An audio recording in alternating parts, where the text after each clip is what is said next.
You're listening to Podemup episode 42, which is our wrestling special. We'll be looking at not one but two popular wrestling games in our video game book club this month, WWF No Mercy and Fire Pro Wrestling World.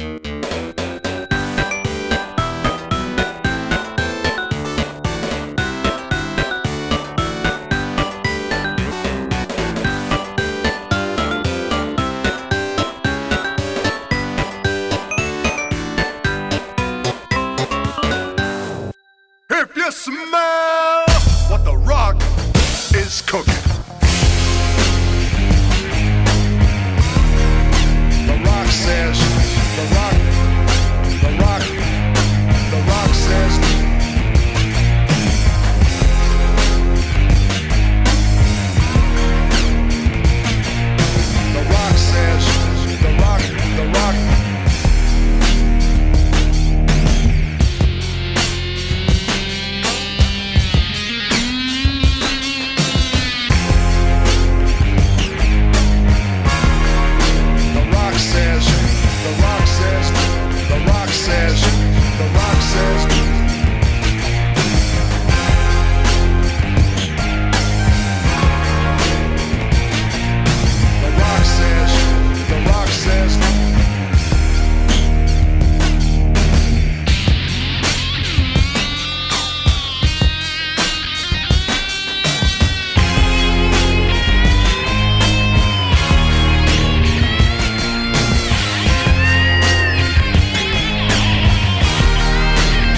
Hello, you join us at episode 42 of the Podemup. My name is the Ollie, and I'm talking to the Tibbs.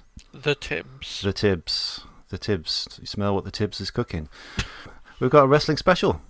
Yeah. Today for you. And I say today because for the first time ever in the history of Podemup, we are recording in the daytime. Yeah. It feels weird, doesn't it? It feels weird. I don't like it, actually. No, I don't like it. I think we should return to the nighttime world next time. Yeah, absolutely. Yeah. I'm not into all this. All this daytime stuff. Yeah, it's too early. Hate it. Yeah. So, what you been up to then? Not a great deal, to be honest. Because I mentioned on Twitter, my PlayStation broke twice. Oh, yes. Yeah. Yeah, so that's been a real pain in the posterior, given that I was playing the PS4 version of Fire Pro. Yeah. So that's been a nightmare.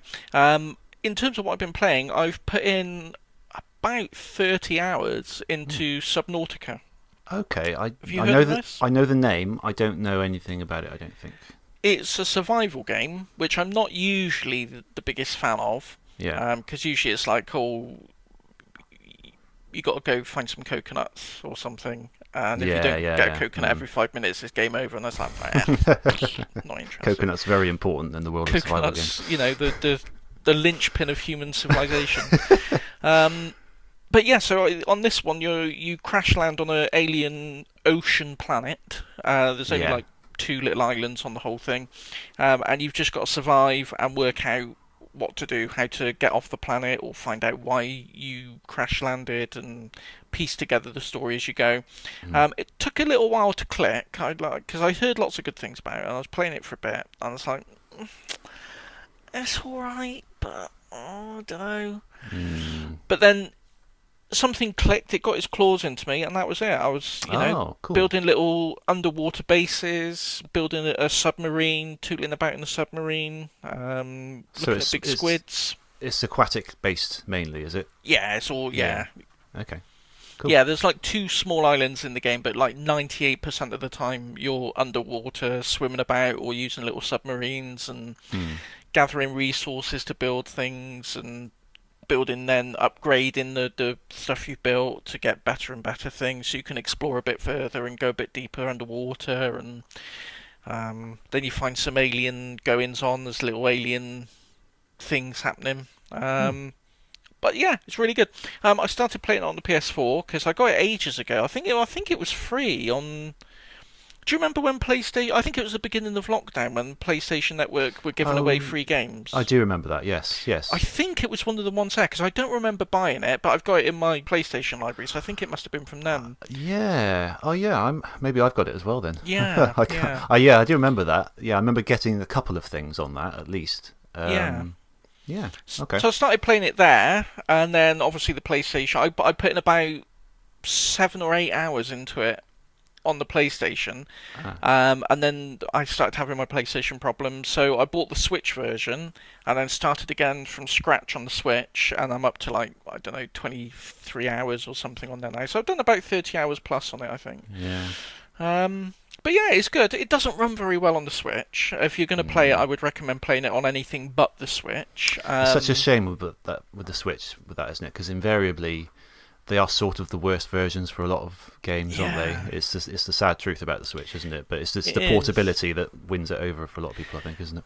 I think a lot of it is the expertise of the people making it, though, because I know if you look at The Witcher 3, I haven't played it, but I've seen videos of it. You can't really tell the difference, side by side between, how it looks on the Switch and how it looks on other platforms.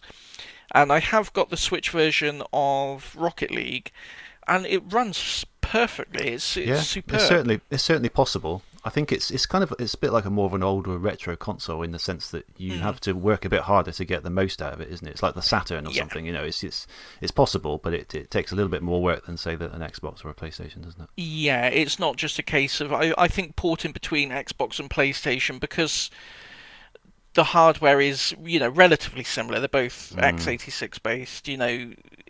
There's not as much work involved as porting it to a completely different platform with much less memory, much less processing, and I think time and budget pressures mean publishers and developers don't really get the chance to give them the attention they deserve to get them running the best on the Switch. Yeah, there's also the aspect of engines these days. A lot of games use the same sort of engines like Unity, etc.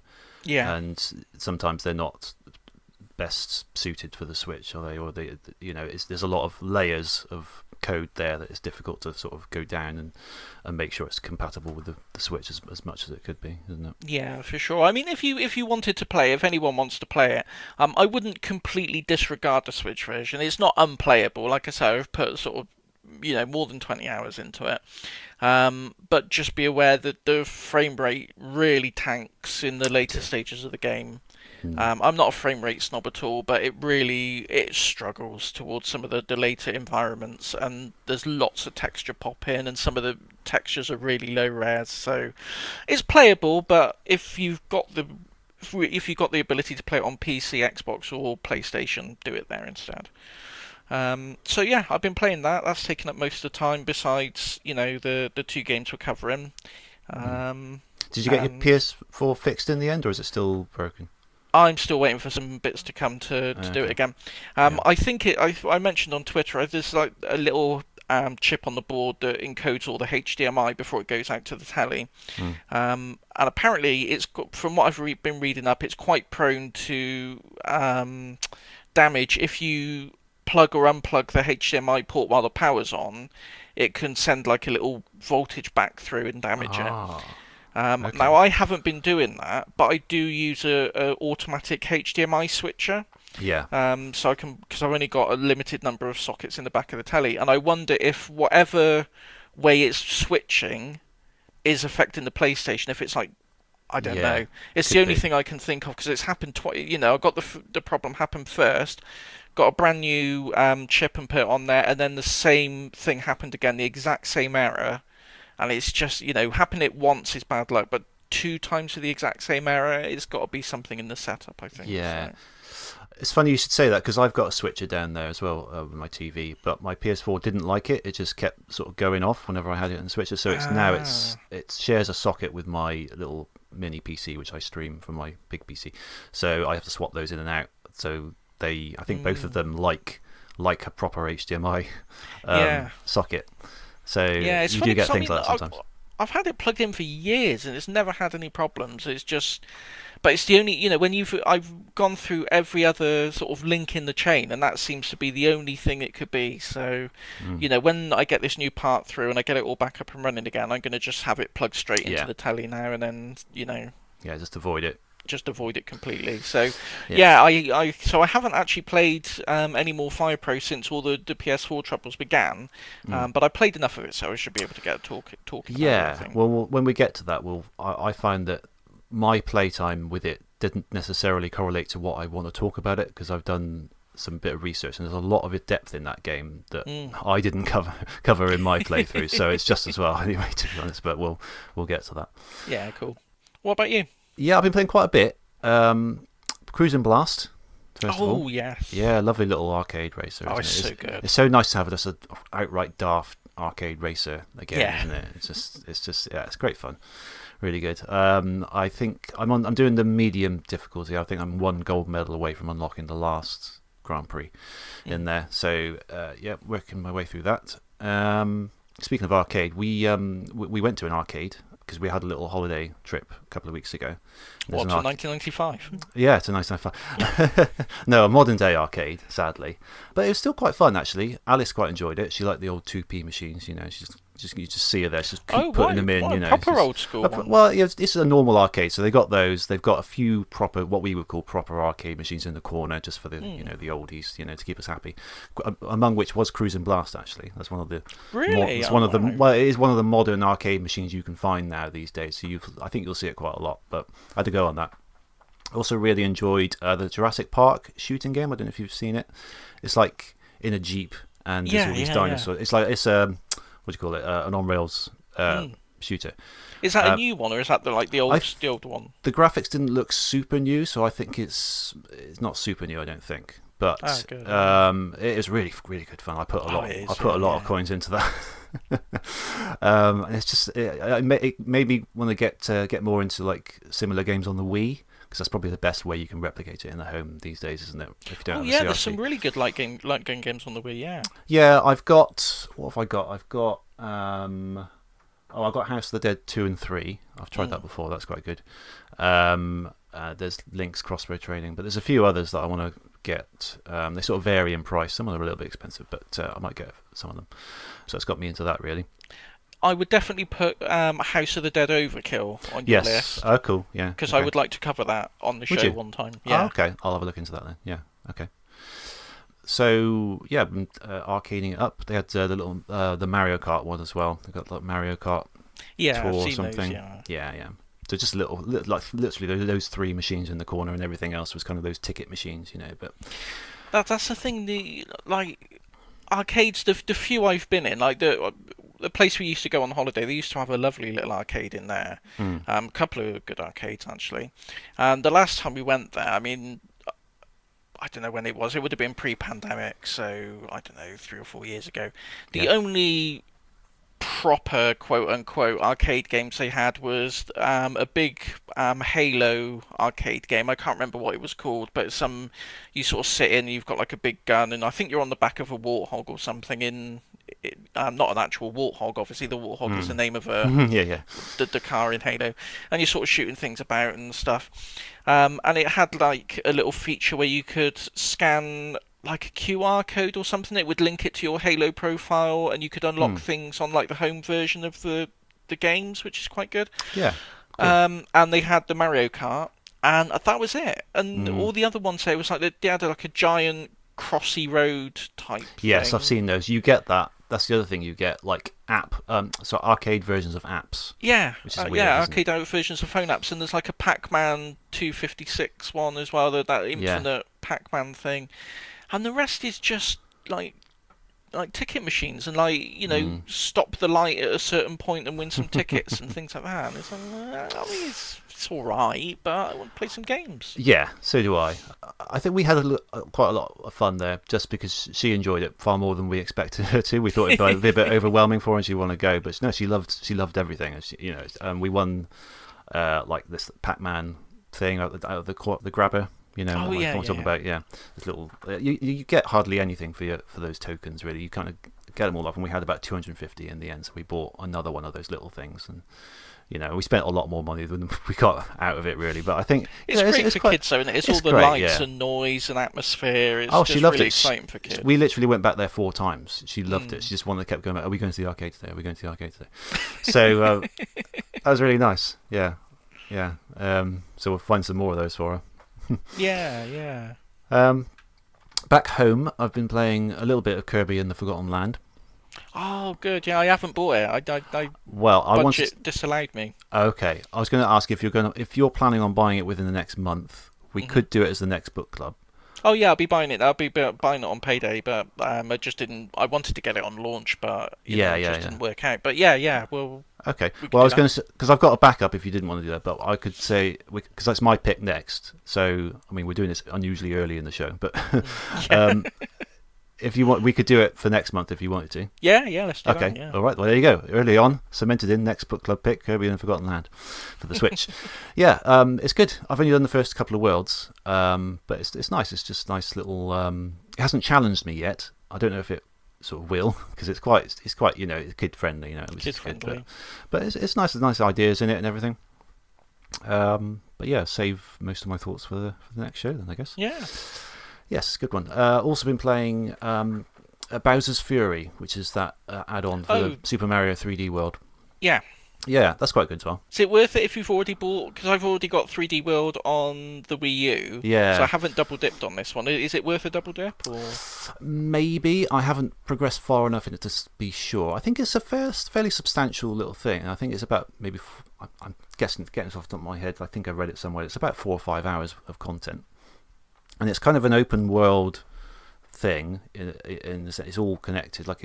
So you're on an ocean, and these different challenges appear in little islands, and once you do a certain number of them, new ones keep coming up, and then Bowser, a massive angry Bowser, keeps coming up and throwing fireballs at you.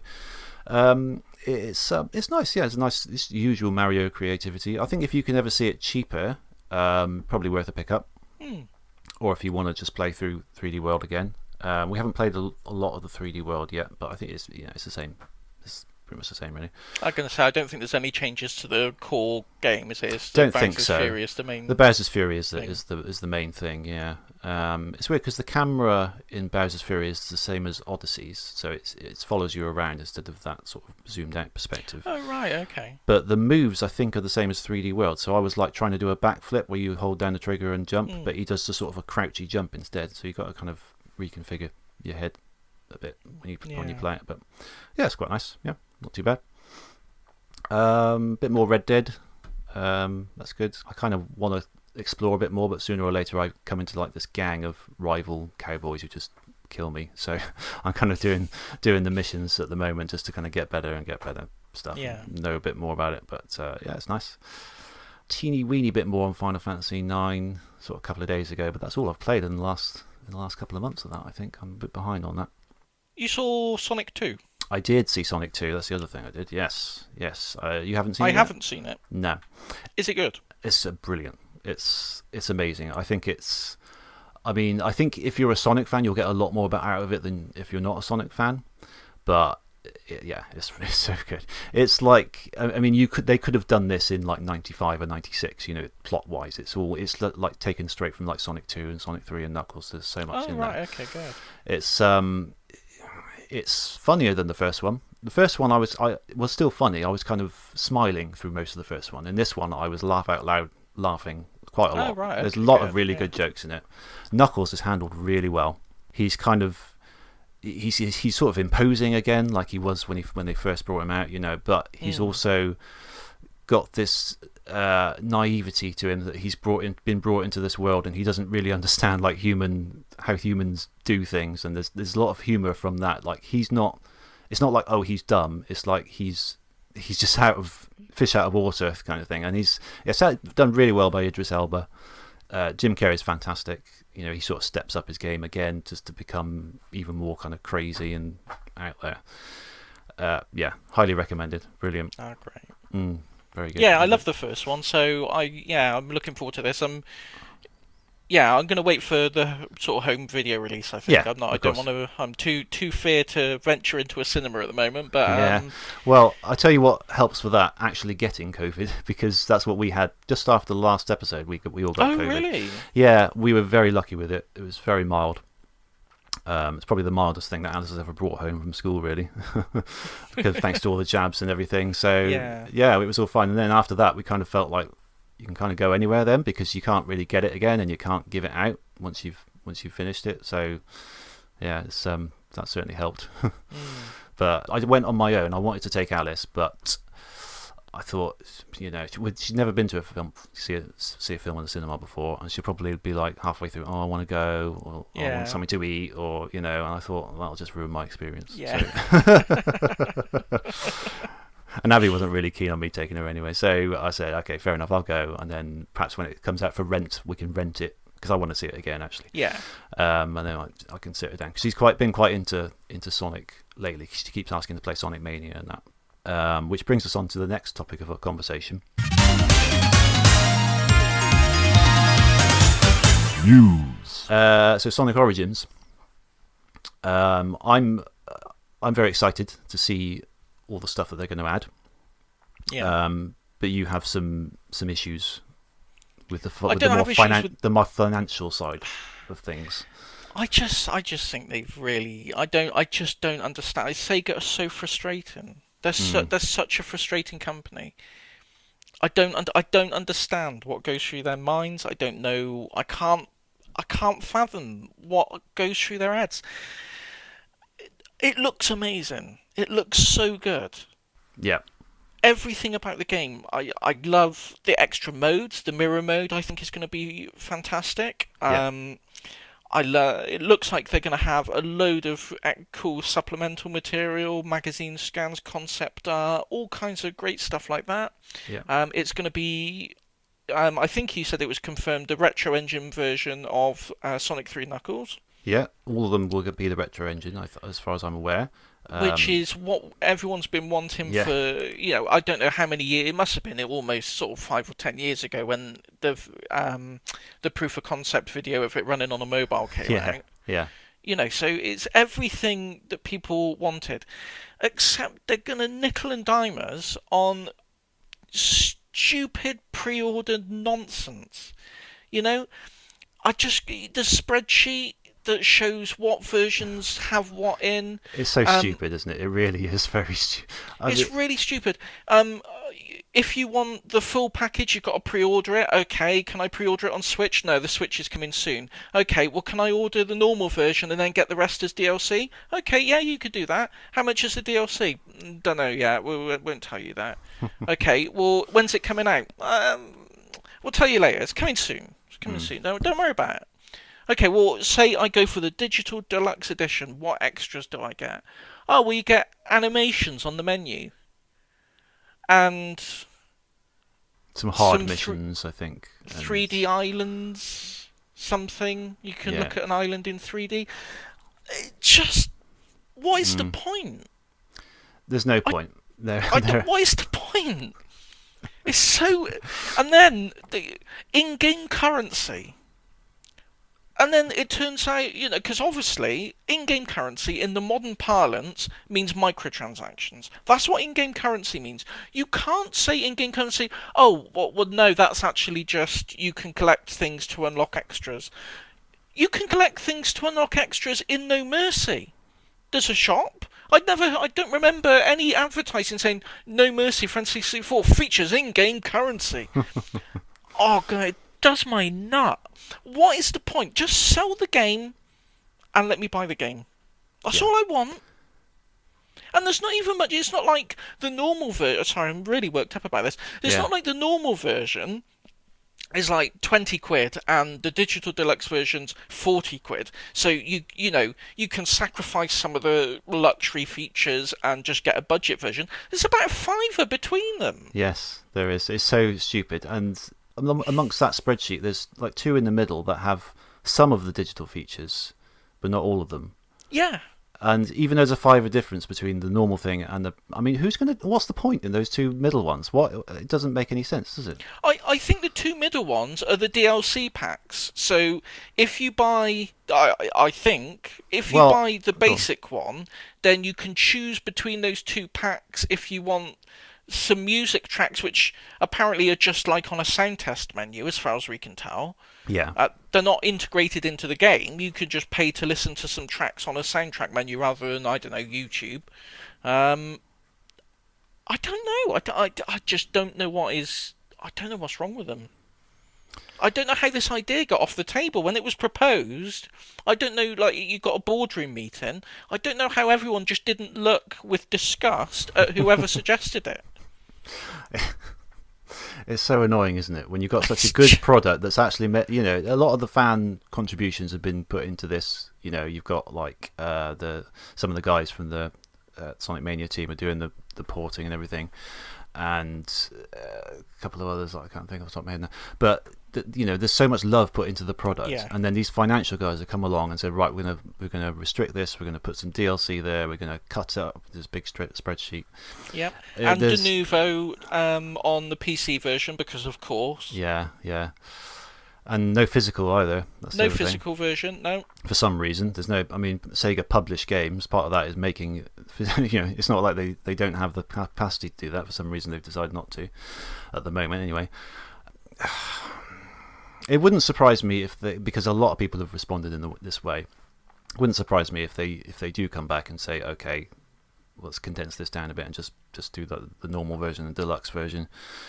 Sonic Colors had the similar thing when they did that last year. They had a normal one and a deluxe one, and sort of nothing in between, and that was fine. I didn't actually get the deluxe version because it was just like little extra things I didn't really care about. I just think for what is meant to be a celebration of Sonic's, is it 30th anniversary? Well, it was if it were a year earlier. If it were a year coming out, I think the release date is the 23rd of June. This year, so it's exactly 1 year late. Yeah, for the 30th anniversary. For what is ostensibly meant to be a celebration, they could have just done so much more. A nice physical version. I've bought Sonic Mania 4 times. Yeah. PS4 digital. Well, I think that's to be honest, that's probably what they're counting on you doing again, because I reckon they are planning a physical version. But they'll just put it out later so that we will buy it again. Probably, because do you think? Because Sonic Mania was when Sonic Mania came out. The official line was no official plans for a physical release, and then yes, So I'd be surprised if that doesn't happen. Yeah. But for what is meant to be a flagship release of the year for Sega, I would have expected a bit more. I don't know, a bit more care given to the presentation of it. Yeah. I just think they've really... They just really dropped the ball on it. I don't know how... I just don't know. And we still don't have Sonic Mania 2. No. This might bring us a little bit step closer to that if some of those guys are working on it, but I wouldn't hold my breath. But in terms of the game, I am really excited for it. Me too. I think it looks fantastic. That's what I've been trying to focus on, really, because, at the end of the day, as long as I can get all that stuff, it doesn't bother me too much, but I can see why you're annoyed and why other people are annoyed, because it is just stupid, and it does kind of set a precedent. If they can get away with it this time, they'll keep doing it, so we need to keep a lid on it, really, don't we? Yeah, and I mean, it's not like... I mean, you can argue... It's not an argument that holds any weight with me. I still think it's, it's just money grabbing. But with something, say, the new Assassin's Creed game, where it's tens of thousands of man hours and all the investment in these new technologies and new engines and all kinds of stuff, that you could argue they don't think they're going to recoup their costs from just the retail price alone. So having, deluxe editions and options and in-game purchases and things can just, bolster the development costs a bit. I don't believe that, but you could make that argument. You can't make that argument porting a bunch of 30-year-old games. No, It No. just doesn't hold water. No. There's a bit of effort gone in. Obviously, they've got to do Sonic 3 and Knuckles. The other three they've done, it's already there. You know, they can just bring them over. Obviously, missions and things and all the extras. But there's not enough here to match, say, an Assassin's Creed, is there? No, not at all. And you say the other two are done, and you're quite right. And not only the other two done, but the community has decompiled them and ported them to everything for free. Yes, they have. You know? Yes, they've already done it for them. They've done it for them. It's true. Yeah. Oh, Sega, sort yourselves out. Yeah. But yeah, I'm after all that, I'm going to be part of the problem because I am going to pre-order, and I'm going to pre-order the Digital Deluxe Edition. So everything I've said makes me a complete hypocrite. But there we go. Exactly. Oh well, never mind. Anyway, yeah. But bottom line, I'm glad that because it would have been terribly disappointing for them to just stick out just 5 ROMs on a disc and not and call it a day. I have to say, I was worried they were going to do Me that. too. Yeah. But the longer it went on, the more I thought, oh, maybe they won't do that. And but the thing I'm most looking forward to, I think, is just to be able to sit and hopefully play these with Alice because she loves playing as Tails alongside me.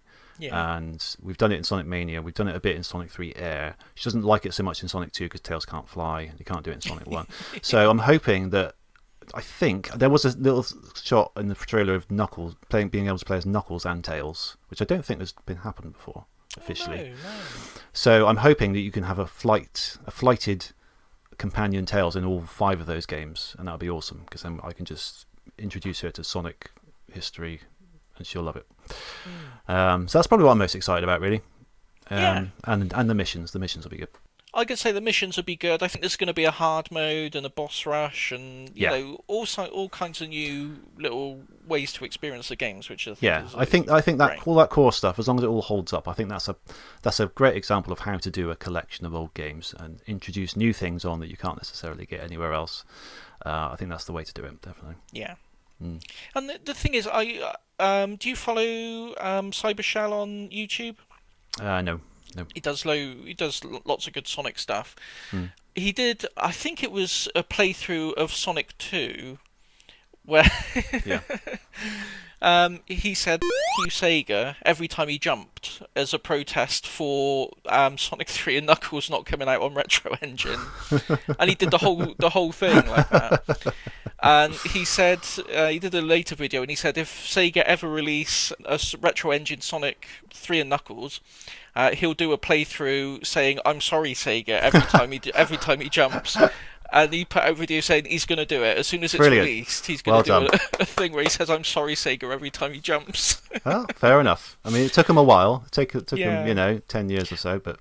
But he was saying on there the loving care that went into the Sonic Mega Collection back in the day, all the menus and the music and the presentation. Sega know how to do it.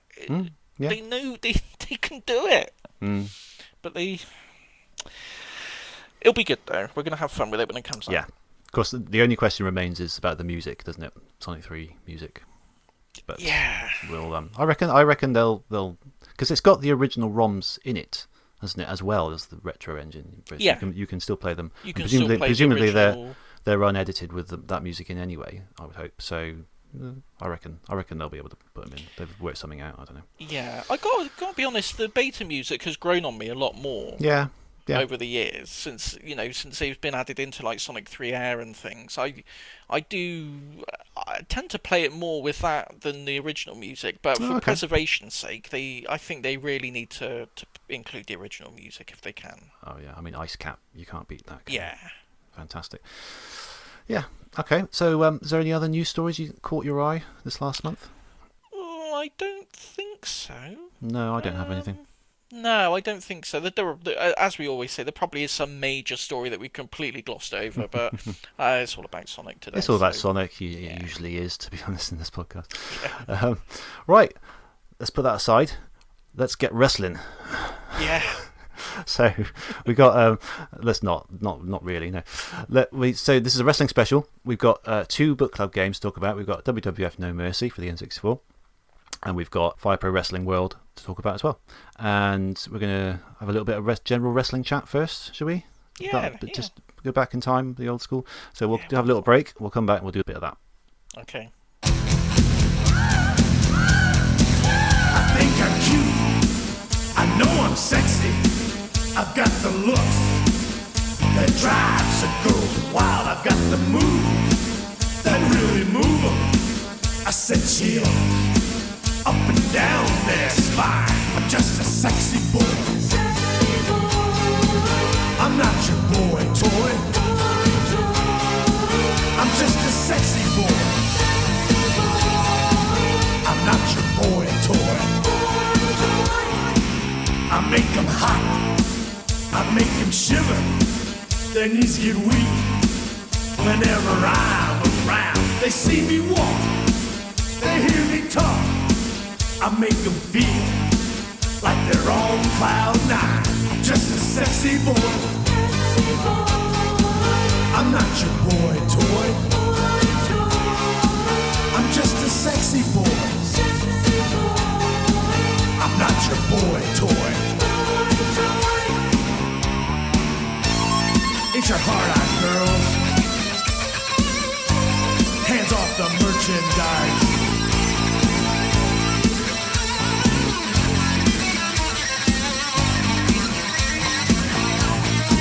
I think I'm cute. I know I'm sexy. I've got the looks that drives a girl wild. I've got the moves that really move 'em. I said chill up and down their spine. I'm just a sexy boy. I'm not your boy toy. I'm just a sexy boy. I'm not your boy toy. I make 'em. Welcome back. So, wrestling. I didn't get into wrestling until 1999, I think. Yeah, about the same time. Yeah, because obviously you hear a lot of nostalgia for the pre-99 era, you know, the sort of the classic era, but the Attitude era as well. And I think I sort of came in at the right time, really. How did I get into it, really? Because I think I got WWF Warzone for the N64 first before I started watching it on the TV. For some reason, I think a friend of mine convinced me to get it. You know, I had a really good time with it, the creative wrestler thing and everything. And obviously, I saw all these wrestlers in there, and they were a little bit out of date by then. But I started watching it, and I think a lot of my friends at school were into it. You'd hear a lot about it, wouldn't you? So yeah, I think that's how I got into it. I played a few games over the years, different like wrestling games, but never really wrestling was really big when I was in primary school. But I didn't. It was only on Sky and cable television, and we didn't have that, so I never got to watch it. So it was just I was aware of it, but I never really got into it.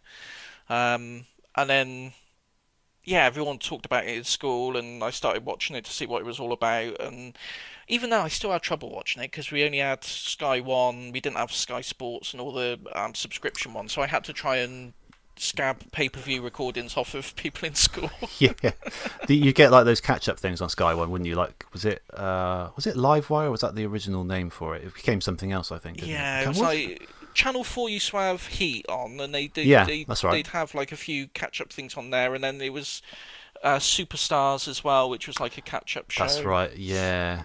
Was it Metal? Was another one, I think. Oh yeah. Yeah, that's right. And you get SmackDown in Saturday mornings when you on Sky. Saturday mornings, yeah. But yeah, you had to have the cable for the full Raw experience, didn't you, and the pay-per-views and everything. Yeah. Because I'm going to be talking about our old friend Martino a few times in this, because we sort of got into it at the same time, and he didn't have Sky either. So I think I charged him 50p for this every week, but I would record Raw and SmackDown for him on a tape, and I'd give it to him at the same tape. He'd give me the tape. I'd record them both. I was watching them anyway, so it's not like I was doing any.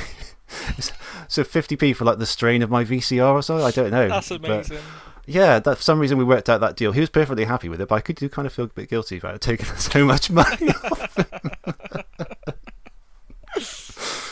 But yeah, we're going to get a cease and desist from Titan Sports now. They're going to sue you for all those 50p's back.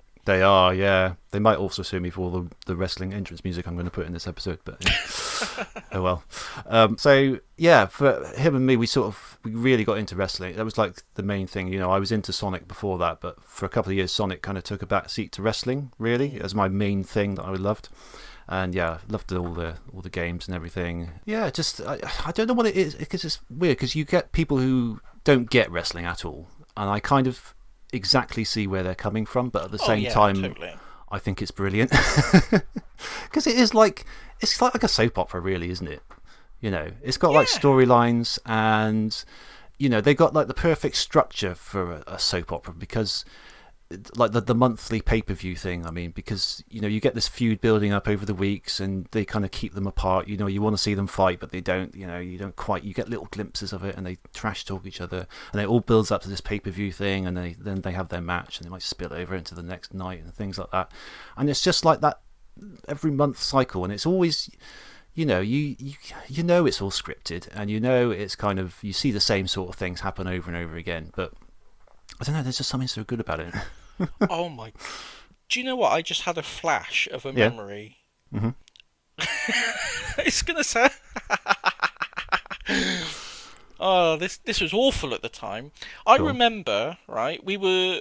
I think we were queuing outside to go into a class. It must have been probably science class. What, you and me?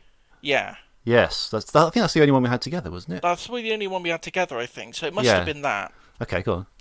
And I was sat, because I used to sit at your table, but I don't think we were like proper friends then. We were just sort of in the same sort of sphere. Yeah.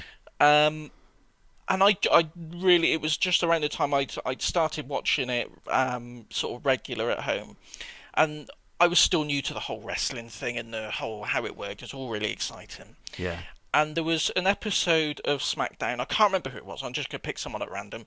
The Rock was fighting someone, and instead of his finishing move, say he was fighting Triple H, instead of doing the rock bottom, he did the pedigree instead. Yeah. And I thought it was like incredible, like, oh my god, what an insult, he's using his own He's using his own finisher, kind of yeah. And I was talking to you, and I said, "Oh, did you see SmackDown? And the Rock used the pedigree." And you looked at me really deadpan, and you went, "Yeah, that was really something." And then turned your back, and I went, "Oh, I'm so sorry." I went, "Oh, I thought it was good." Oh, I'm so sorry about that.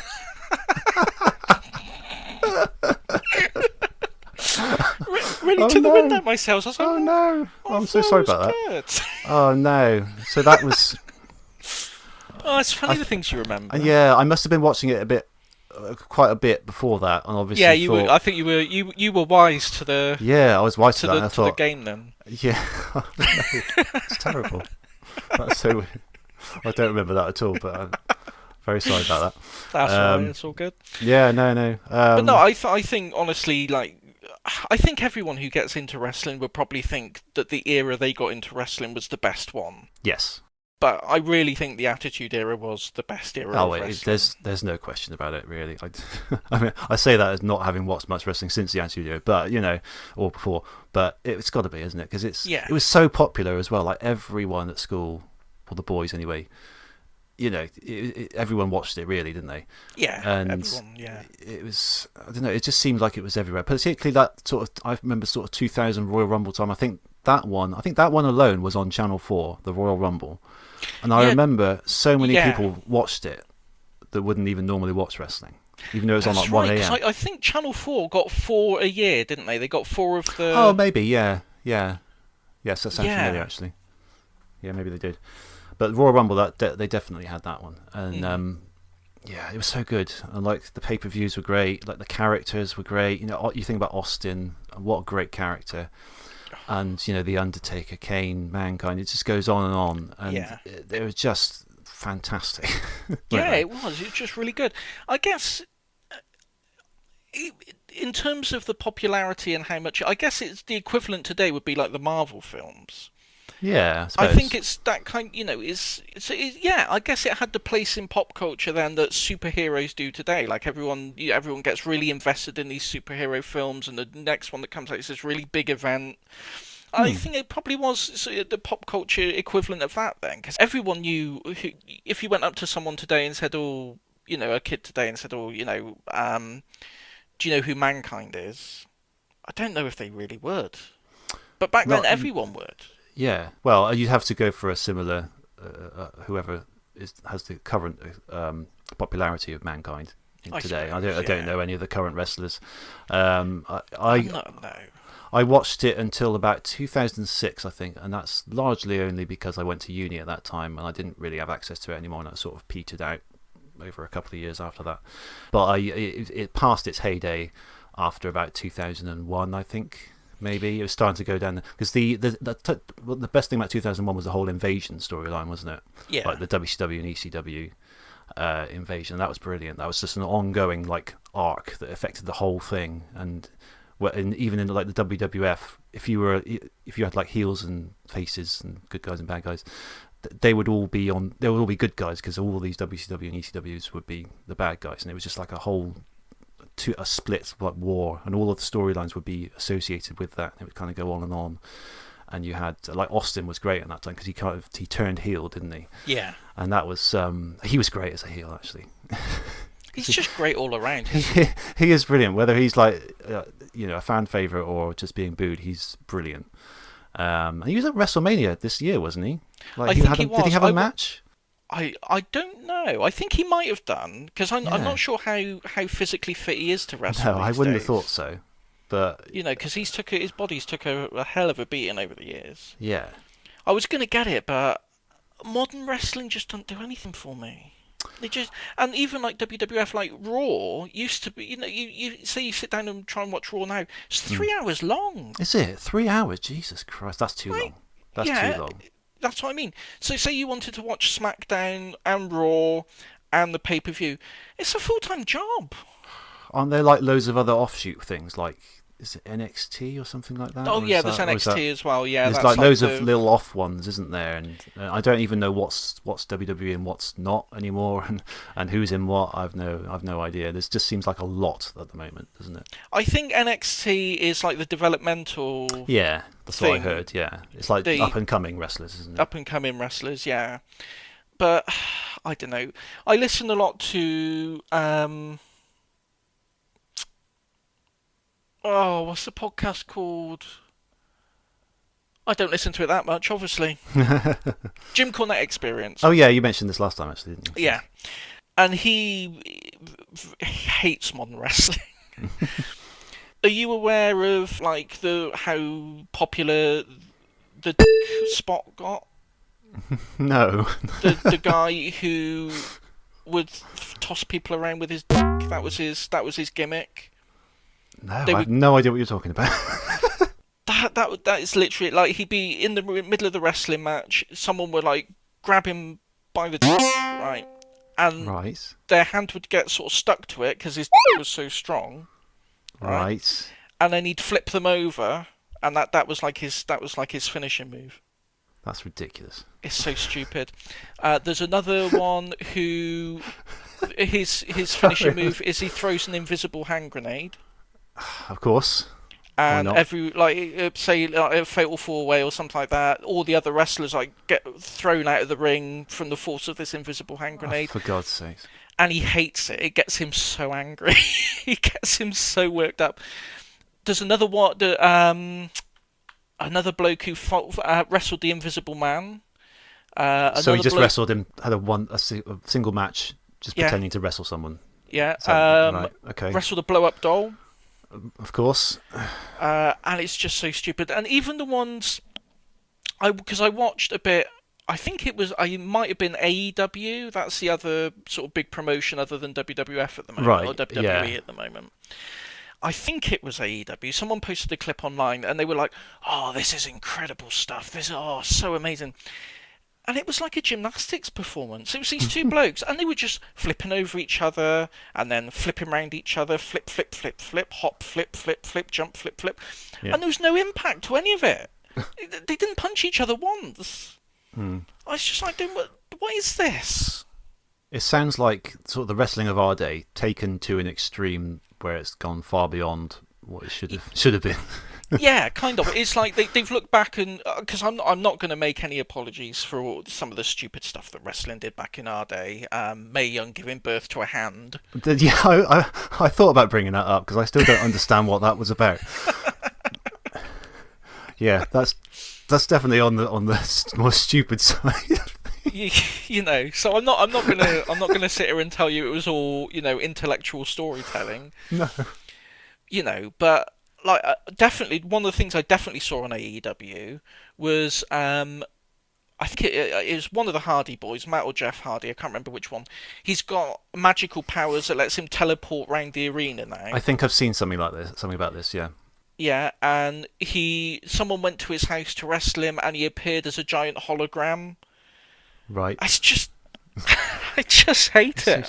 I mean, in our day, you had things like Kane being able to throw a fireball at someone, but I don't know, because that feels like different somehow. Because at least that wasn't like an effect. Like you could see fire coming out of his hand, So it's and he's supposed to have sort of supernatural powers a bit, but that was different. I don't know how. It is and it isn't, but it's just.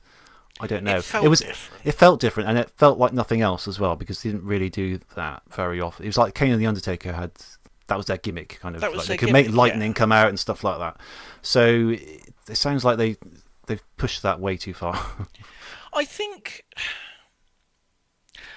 maybe with like our era of wrestling, they acted like it was accepted that within that universe, yes, Kane actually could do it. And it was like, oh no, oh look, he can do this. He's making the turnstiles catch fire, and it was all. It had like an internal logic to it. Everyone sort of bought into it. Whereas I think with modern wrestling, it's all a bit winking to the audience, like we're all playing. This is all silly. This is all daft. We don't care. I think there is an element of that. What I've heard, I can't remember where I heard it, but I heard some sort of commentary about this, and it's kind of modern wrestling is a bit more aware that everyone knows that it's. I don't know, because they knew that everyone always kind of knew that it was fake, but do you know what I mean? It's like wrestling nowadays took itself seriously. Yeah. And we kind of respected that, but this everyone knew it was fake, but you suspend your disbelief. Yes, exactly. Both yes. The wrestlers themselves, the commentators, the audience, everyone is just in on it. Everyone knows what's going on, and we choose to believe for the duration of Raw that Mankind is a deranged psychopath, and the Undertaker is an undead supernatural being. Yes. Who rides a motorbike sometimes. Yeah. And you just accept it and you have fun with it. But I think with modern wrestling, there's none. It's just like, it's all. We all know it's. So fake. Look how wacky we are. Look how look how crazy. Yeah. It seems like modern wrestling kind of like, hey, it breaks the fourth wall in a sense, I suppose, doesn't it? Yeah, if you were watching, I don't know, The Matrix, and while the enemy Matrix man, I don't know his name, Agent Smith, was giving his speech. If Keanu Reeves just looked to the camera, rolled his eyes, and gave a little wink, it'd be like, okay, it just totally ruins the whole film. It kind of ruins it. I mean, yes, that's the point. You don't have to rub it in our faces that it's not real. No. That's the point. Everyone involved in it has to be thinking that it's all real, I think. Yeah. Don't they? Everyone involved in the production.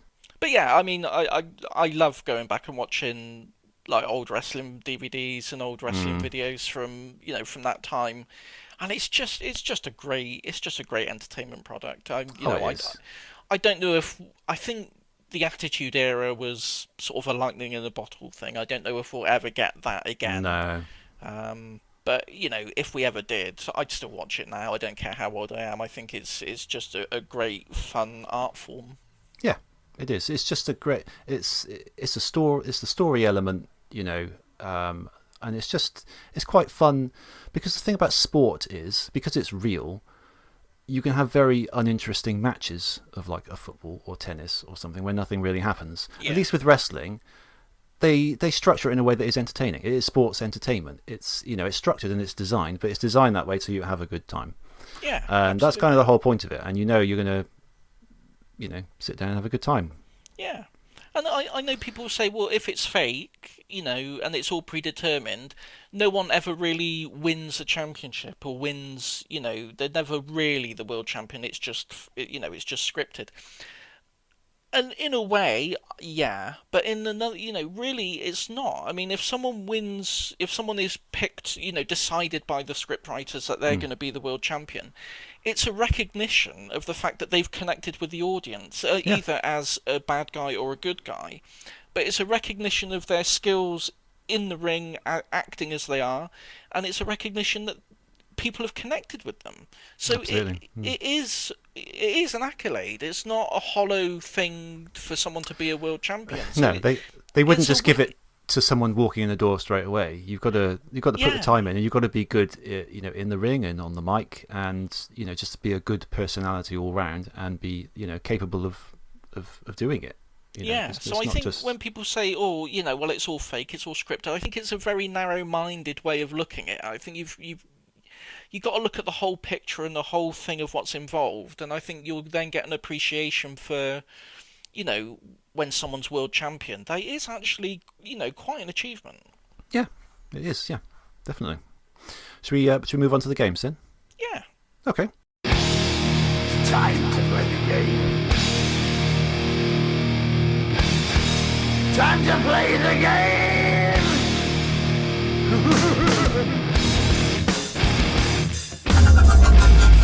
The Video Game Book Club.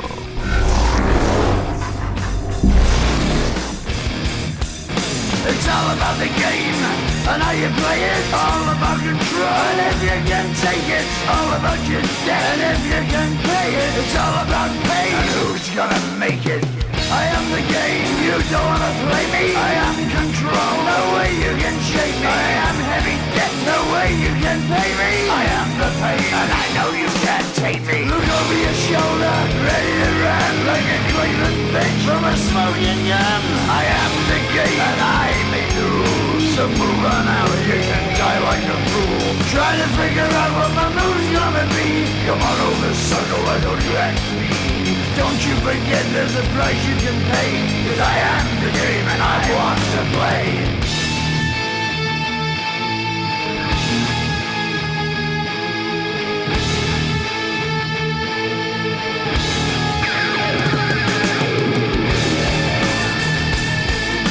Time to play the game.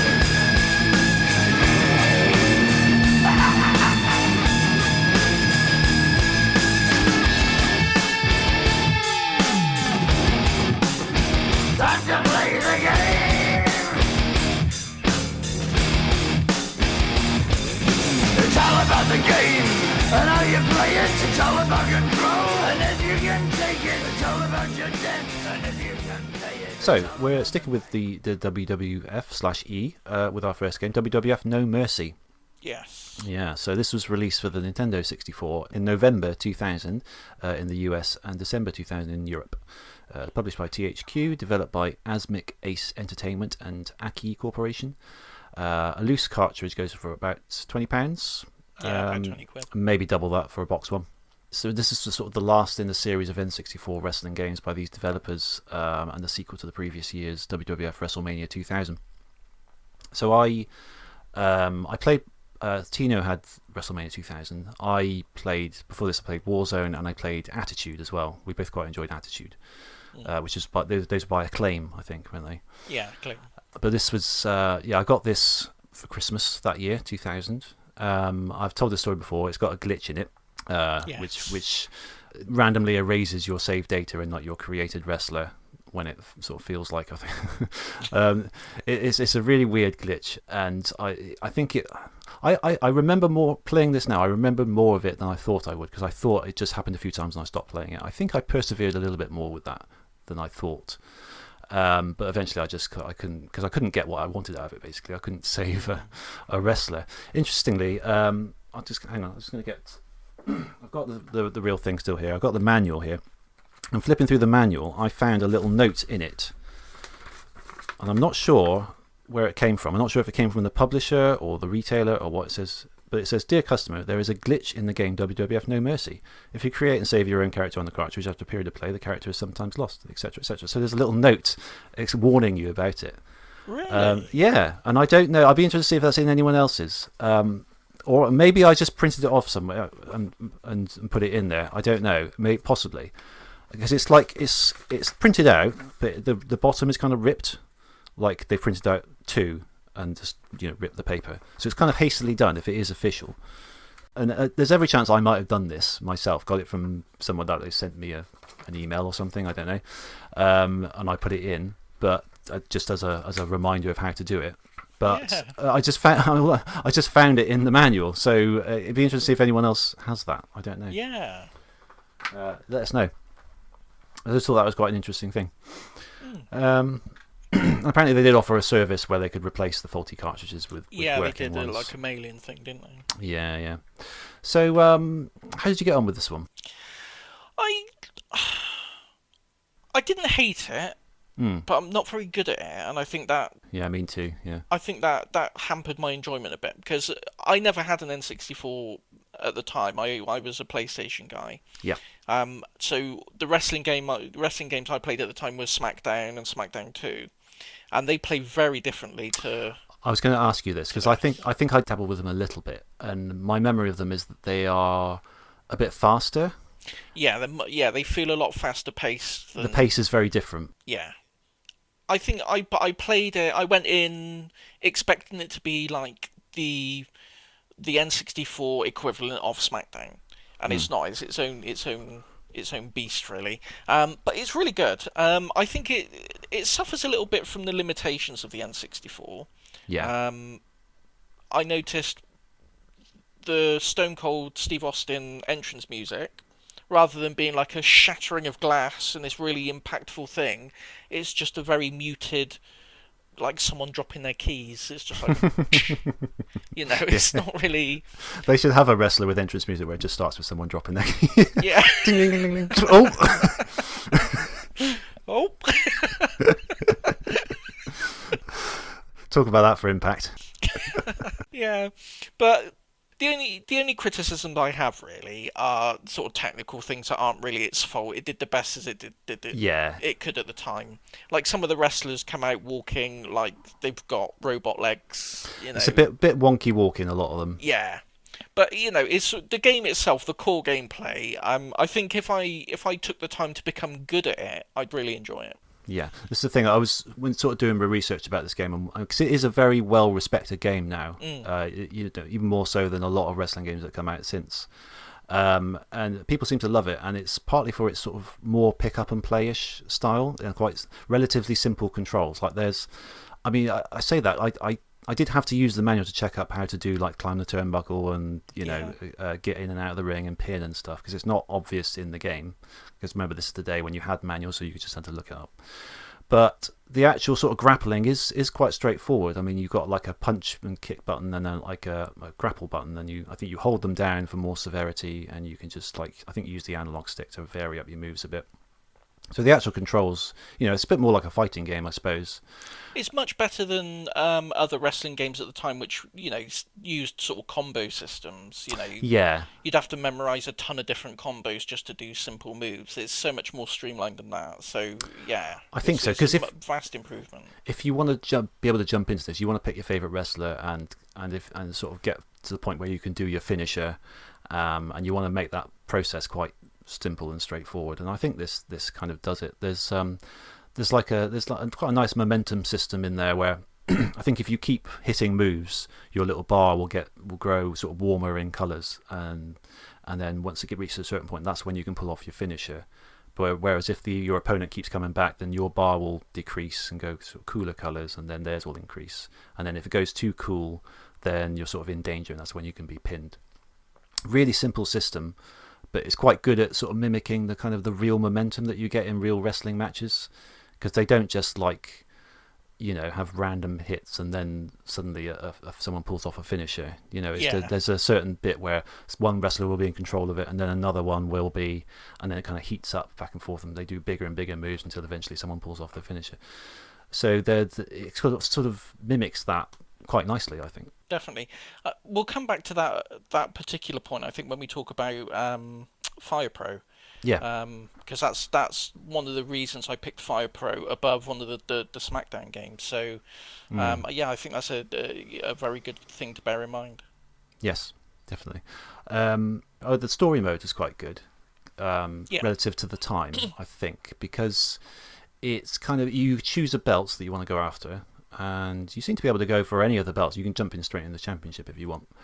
But there's like a sort of a branching storyline system where you'll have a little cutscene where one of the wrestlers wants to kind of align themselves with you to beat up another guy, and you're sort of on the road to getting this particular championship.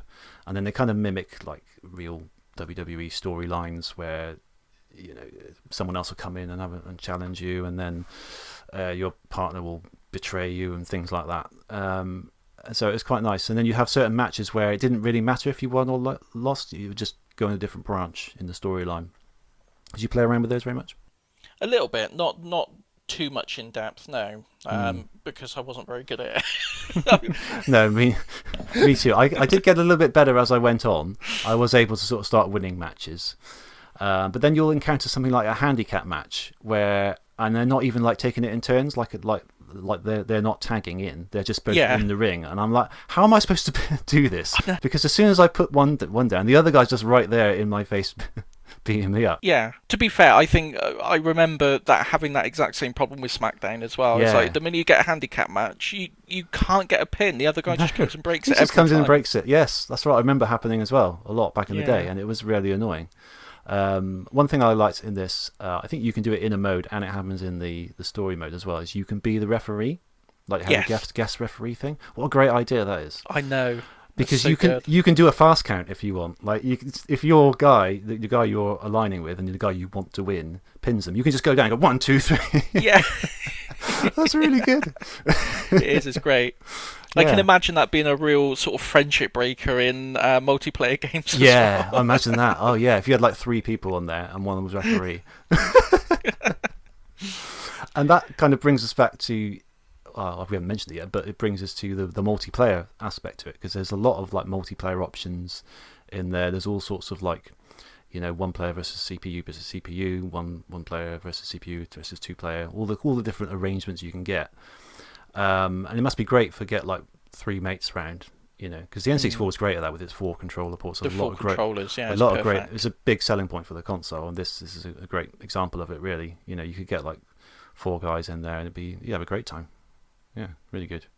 I mean, it's got sort of the usual kind of different ring modes you can do. You can, it's like got a version of the Royal Rumble, King of the Ring, a ladder match, which they seem to be, from what I can find, they were promoting quite heavily. I think it seemed to be the first wrestling game to do it, have a ladder match. And it's got a make your own pay-per-view event as well. That's quite cool. Like I think I remember doing that in Attitude as well. Like you could pit people together and have them CPU versus CPU, and just arrange it all with all the different stipulations, and you just sit back and just watch your own pay-per-view just played out. That's still like a really requested mode, like a manager mode in like modern wrestling games. It's thing, you know, people really want that back. It's just a satisfying way to play the game sometimes, isn't it? To just try and sort of book your own matches and see how they play out.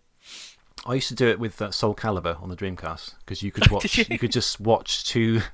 This is what I did on my summer holidays. It's the kind of thing I look back on and think, oh God, I've got so little time now. How was I able to just sit back and do this? But I would just living life to the fullest. Draw up a little like tournament of all these different Soul Calibur characters, and you could do like a watch mode where you just watch CPU versus CPU, and I would just say, okay, right, Lizard Man beat Sophitia, right, he goes forward to the next one, and it's like, and like work him all down to the point where one won, and that would be my afternoon, and that was just, I'd love to be able to do that now. Twitch before there was Twitch, mate. It was exactly, yeah, ahead of your time. Yes, I would get frustrated though, because it was always kind of random who would win, and you wouldn't be able to make out like people who are better than other people, like a sort of seeding system, you know, because it was just completely random. I see what you mean, yeah. Like, there was no sort of momentum to it, you know. They really just didn't put enough thought into the people who would be exactly. Setting up little tournaments for the CPUs. Well, no, exactly. That's it. But that's part of the fun of games, in the old days. You had so much time. You sort of make your own games within games, wouldn't you? Yeah, definitely. And it's great that this game sort of thought about that, really, and kind of put in the options to do that. You got a great create a wrestler mode, loads of different options in there. I used to love that back in the day. I used to love just, going through minutely all the moves that you could have and all the different things you could wear, all the different alternate costumes. And is this is still a thing in wrestling games now, I'm assuming? I think it is, yeah. Yeah, I mean, I think the last wrestling game I actually bought was WWE 2K... 2012, I don't know what it's called, 2K12, 2K13. Quite a while ago then. A long time ago, and I think it was still a thing then. So okay, well, it's more recent than me. Literally, this is the last wrestling game I really played. I think I don't think I played any more after this for whatever reason. So I'm quite interested to see how it's changed since then, because from what I've read, it's obviously everyone looks a bit more realistic, and the thought was that with that they felt like they had to produce a really complicated system to go with it, and it turns out to just be quite difficult to play. Is that your feeling towards modern wrestling games, or is it? It definitely felt like my path through wrestling games was from SmackDown onwards. So I basically stuck with the SmackDown, and then SmackDown versus Raw, and then onto the WWE 2K series.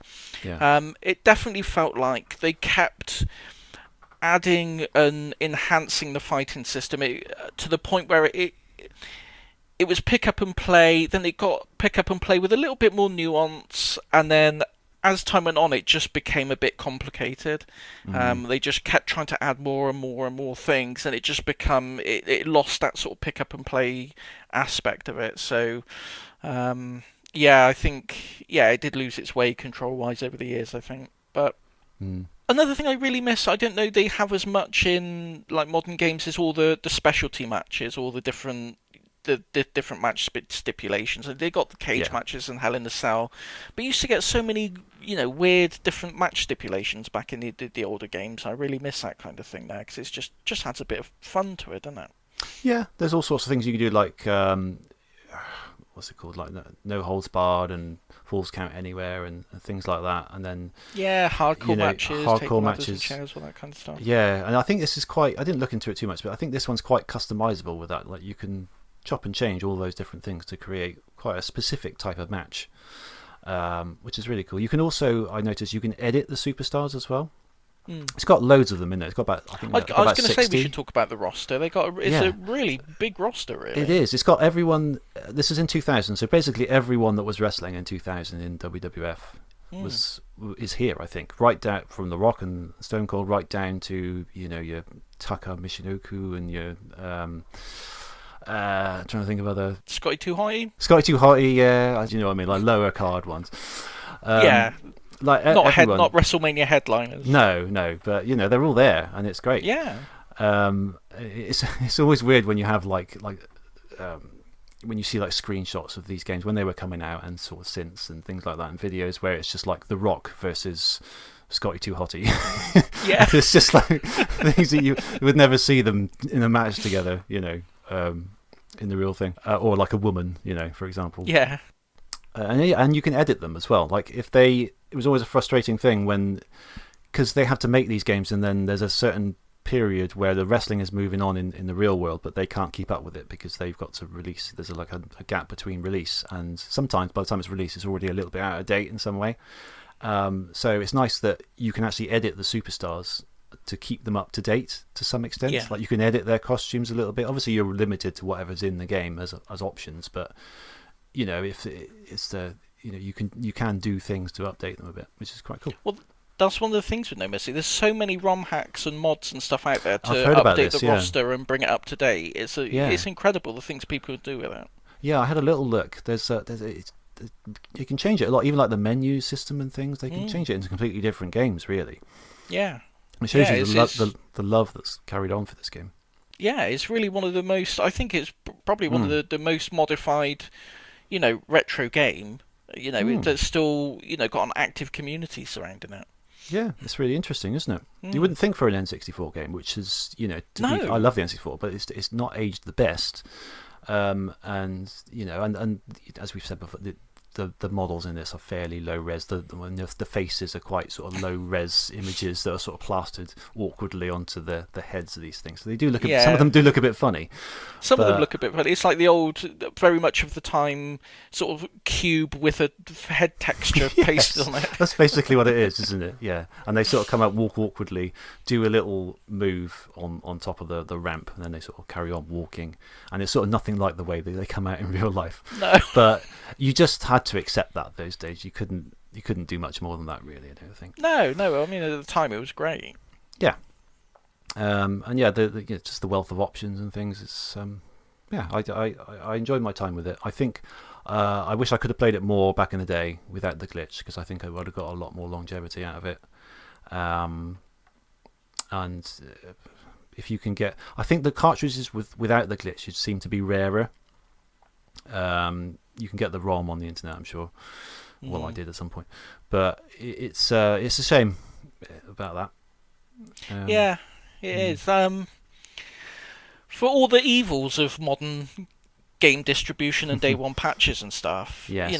Something like that would have been a godsend back. There's no denying that it's when you've got a serious issue like that, it is bloody useful to have a patch. Yeah, absolutely. Yeah. Yeah. Oh.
Okay, so we quite like that then. Should we move on to the next bit? This is your pick. This was Fire Pro Wrestling World.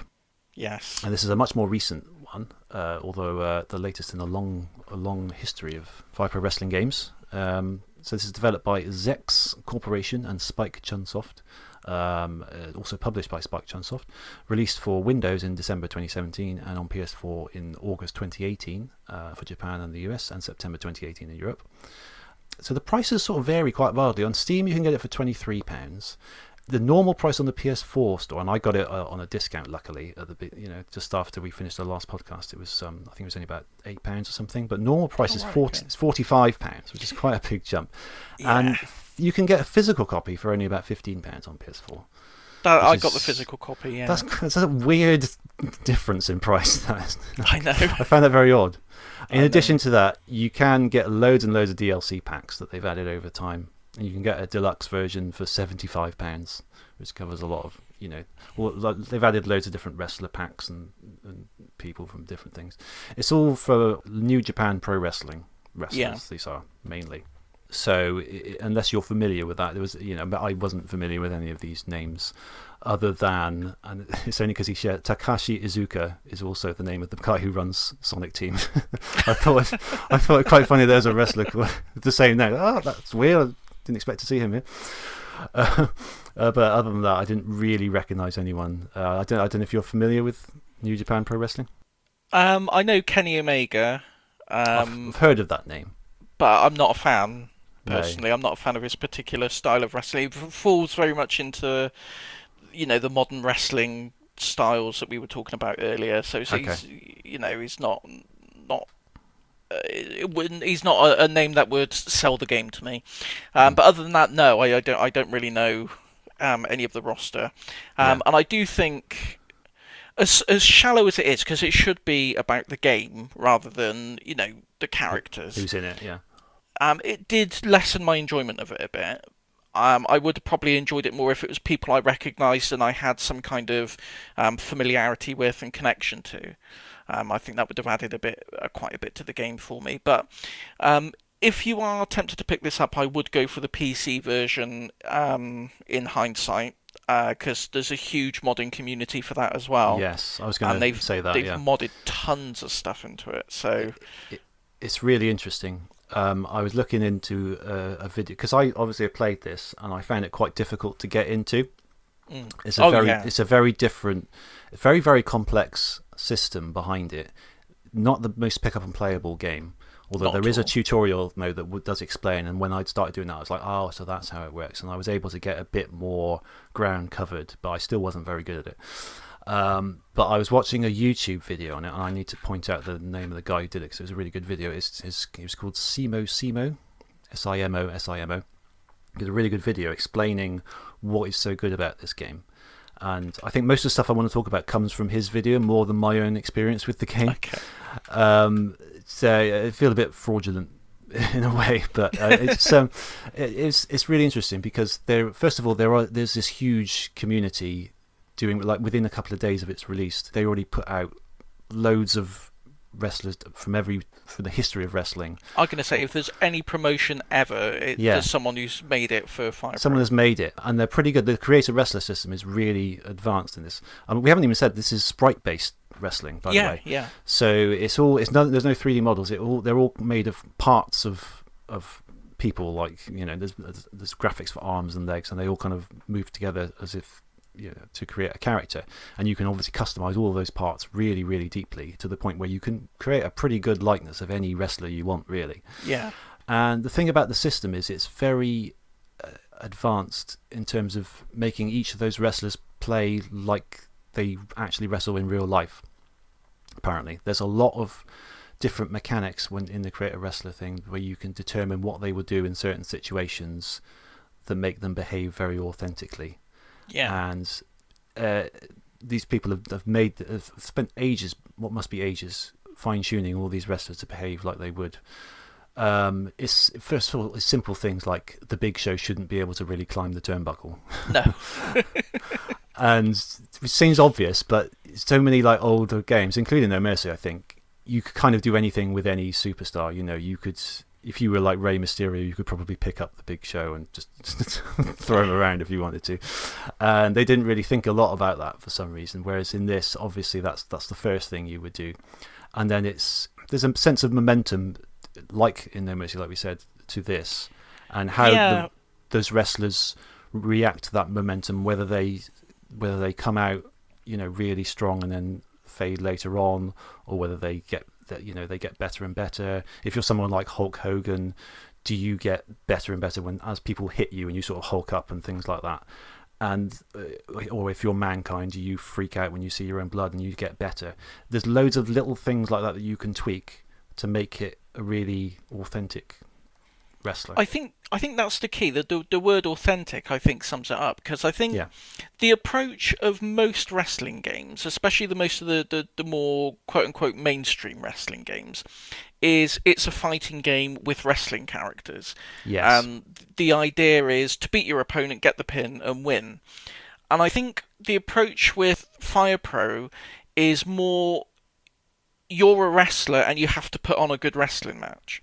I think that's the key of it. It's not, if you go into it playing it like a normal game where you just want to beat your opponent and get the pin, you're going to have a bad time with it. It's all about building the momentum in the match, having different spots in the match, building up your character and putting on a really good show. And I think it kind of captures that authenticity of a wrestling match, because like you said earlier, it's not just two guys, they go in and they punch each other a bit and then they pin.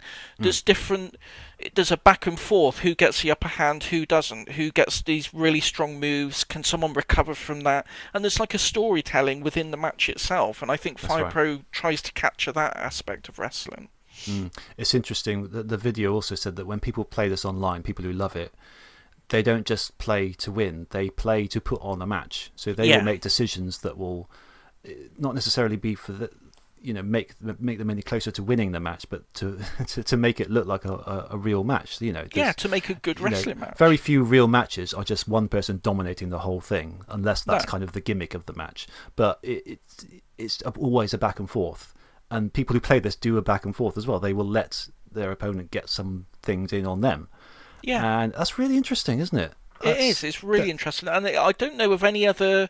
I mean, wrestling games are huge in Japan. Obviously, that's where Fire Pro is from. So I don't know if there's, some other really big sort of games that do things similar. But as far as I'm aware, in my experience, Fire Pro is really unique in that regard. It really understands wrestling on a deeper level than just Wrestler A and Wrestler B have an energy bar and you have to get it down. Fire Pro is really about the heart of wrestling, I think. Yes, absolutely. There's so much more depth to it than that, isn't there? Like there's all these people have very, very cleverly sat down and thought about all the different metrics that make up a real wrestling game. They kind of condensed it down to a science almost. Yeah. And put all these values, okay, at this point this value increases and this point this value increases, in order to sort of artificially replicate a real wrestling match. And it seems to pull it off really well. It's incredible. Even when you're playing it and you don't really know what's going on, there are times where they will behave, and it's like, that's just like how they do it in real life. Like something really simple, like, I don't know, tugging at their eye or something, and then they react to it like really quite realistically. And it's things like that. It's quite difficult to talk about, really, but it's just, I don't know. Even as a complete newbie coming into this, you got a sense that there's a lot of complexity here. Yeah. In terms of the actual mechanics, it took me a while. It was only until the tutorial that I figured out how to actually grapple properly.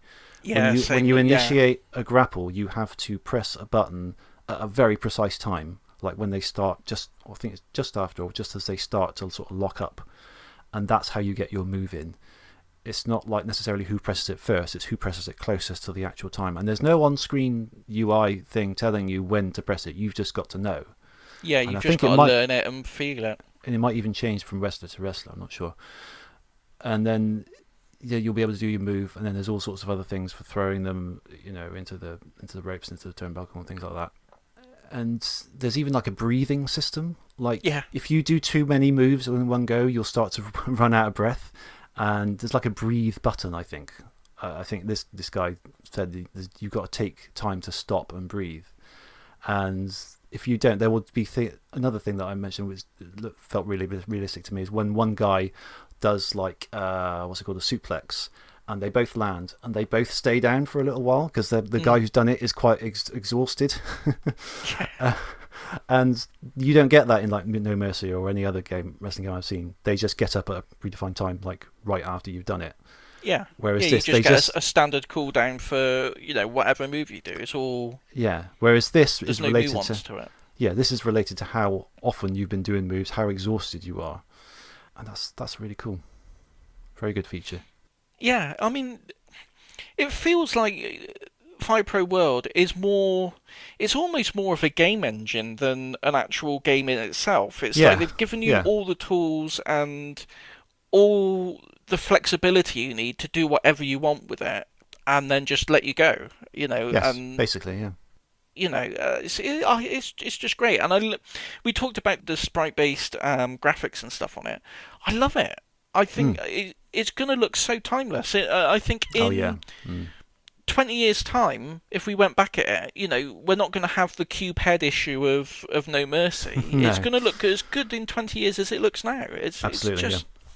Yeah, that's the joy of using sprites, really, isn't it? They're timeless, really. They're more so than 3D graphics. Yeah. But I mean, in general, there's loads of different sort of matches you can do. There's quite extreme ones like explosives and all sorts of things. Yeah, proper old school deathmatch things seem to be quite popular in those things. But you can design your own belts. You can design your own rings. You can import MP3s for your custom wrestlers. How cool is that? That's so good. What a great fit. I would have loved that back in the day.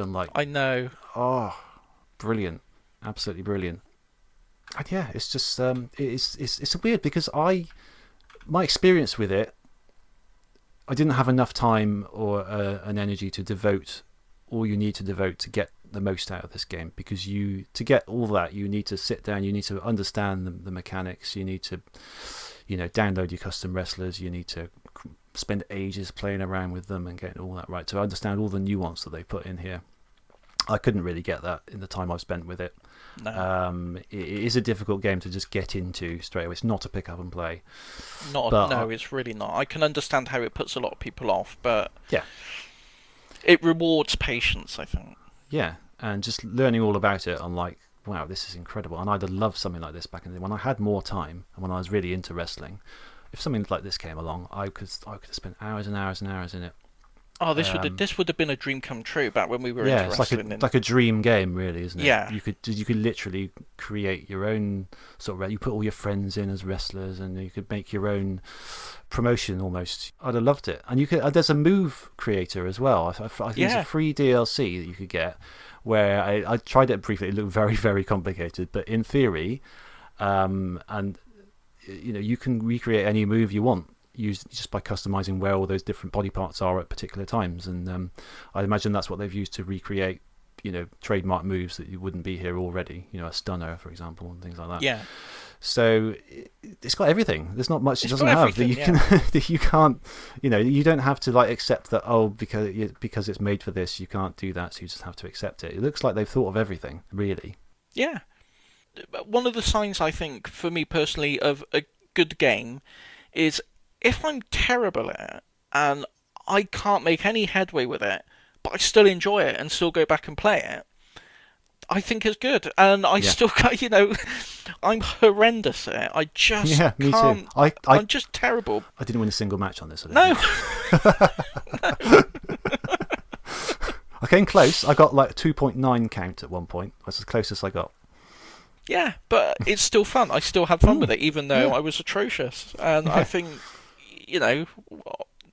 if that's not a sign of a good game, I don't know what is. But yeah, like you say, if this had been back in the day, I could just imagine the possibilities of what we would have done with this. Yeah. Just it's great. Very good. I was going to, before really playing either of them, I was going to say maybe we could work out a favourite, but I think they are both so good for their time that it would almost be disrespectful to pick one. Unless you think otherwise, it would almost be. No, I agree. There's no point picking. So this one's much better than that one because they're different things, really, aren't they? Yeah, they're trying to achieve very different things. So I don't think although they're both wrestling games, I don't think you can really compare one to the other. They're just too different from each other.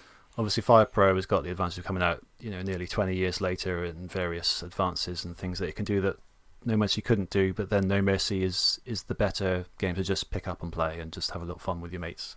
So those are two different criteria, really. So. Yeah, I think that's it. If you just want to pick up and play, like you say, play with your mates, get No Mercy. If you really want to get your teeth into a more simulation side of things, a wrestling simulator, then Fire Pro. And like I say, if you go for the PC version, then there's still ways to download the creator wrestlers and stuff on PS4, but everything's made so much easier on PC. So go for the PC version. I think if you're going to be editing things as well, I think it's probably a lot easier to use the mouse and stuff. Than the control pad.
Okay, so that's our wrestling special then. That was fun, wasn't it? That's good, that was, yeah. Yeah, I enjoyed that.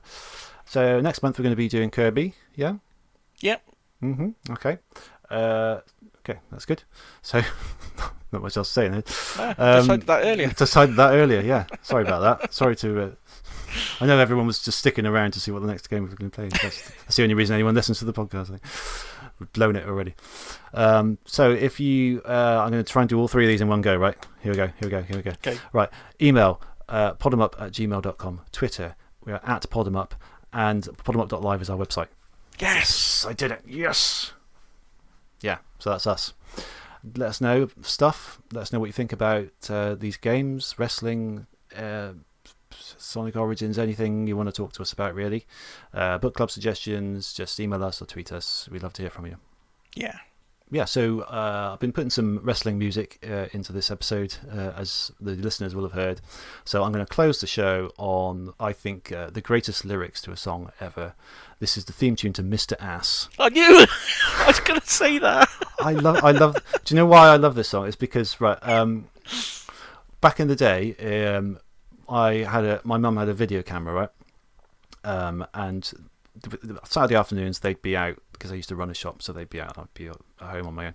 So Martino and his friend Martin would come round, and they would do their own little wrestling matches in our living room. Maybe I'll cut this out just in case, just on the slightest chance that my mum ever listens to this. But they would I'd film them and they do a little wrestling match and do things. And there was also a clip where I wish I still had this. I think Tino's got it somewhere. But there was a clip where they would do like a little music video to the Mr. Ass theme. And it was just, I think every time I hear it, I think about particular moves that they did during that song. And it just makes me burst out laughing every time. Because it's such a ridiculous song. It is. It's a ridiculous gimmick. In an era of ridiculous gimmicks. Yeah, a man who is obsessed with his own arse, basically. And in the song, he goes from wanting to kick an ass to wanting to, like, I don't know, praise it and things. I don't know. But anyway, and pick it. One of the lyrics is, I love to love 'em, I love to kick 'em. Something like that, and then he goes, "I love to pick 'em." I mean, what does that even mean? I don't know. That's disgusting. Anyway, so have a listen. This is entrance music to Mr. Ass, and we'll see you next time. Bye-bye. Bye. I'm an ass man. Yeah, I'm an ass man.